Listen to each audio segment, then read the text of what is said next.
അബുദാബിയിൽ അധ്യാപകരാകാൻ ഒരു വർഷത്തെ PG ഡിപ്ലോമ കോഴ്സ് പ്രഖ്യാപിച്ച് വിദ്യാഭ്യാസ അതോറിറ്റിയായ അഡക്. കോഴ്സ് പൂർത്തിയാക്കുന്നവർക്ക് മാനദണ്ഡങ്ങൾക്ക് വിധേയമായി അബുദാബിയിലെ സർക്കാർ സ്കൂളുകളിൽ അധ്യാപകരാകാൻ അവസരം നൽകും. പ്രവാസികൾക്കും കോഴ്സിൽ പ്രവേശനത്തിന് അപേക്ഷിക്കാം.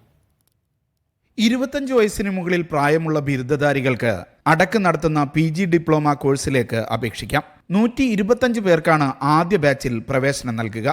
ആദ്യ ബാച്ചിനെ അടക്ക് സ്പോൺസർ ചെയ്യും. Abu Dhabi university, Al Ain university, Emirates college for advanced education എന്നിവയുൾപ്പെടെ അബുദാബിയിലും അലൈനിലുമുള്ള കോളേജുകളുമായി സഹകരിച്ചായിരിക്കും ഒരു വർഷത്തെ പരിശീലനം. കർശന വ്യവസ്ഥകളിലൂടെയാണ് കോഴ്സിന് ചേരാൻ യോഗ്യരായവരെ തിരഞ്ഞെടുക്കുക. അപേക്ഷകർ മികച്ച ആശയവിനിമയ പാഠവുമുള്ളവരായിരിക്കണം. ആധുനിക അധ്യാപകരെ വാർത്തെടുക്കുകയാണ് കോഴ്സിന്റെ ലക്ഷ്യം. ക്ലാസ് റൂം മാനേജ്മെന്റ്, ലീഡർഷിപ്പ്, ആശയവിനിമയ ശേഷി എന്നിവയിലെല്ലാം കോഴ്സിൽ പരിശീലനം നൽകും. താൽപ്പര്യമുള്ളവർക്ക് apply.adak.ae എന്ന വെബ്സൈറ്റിലൂടെ അപേക്ഷ നൽകാം. Media 1 Abu Dhabi.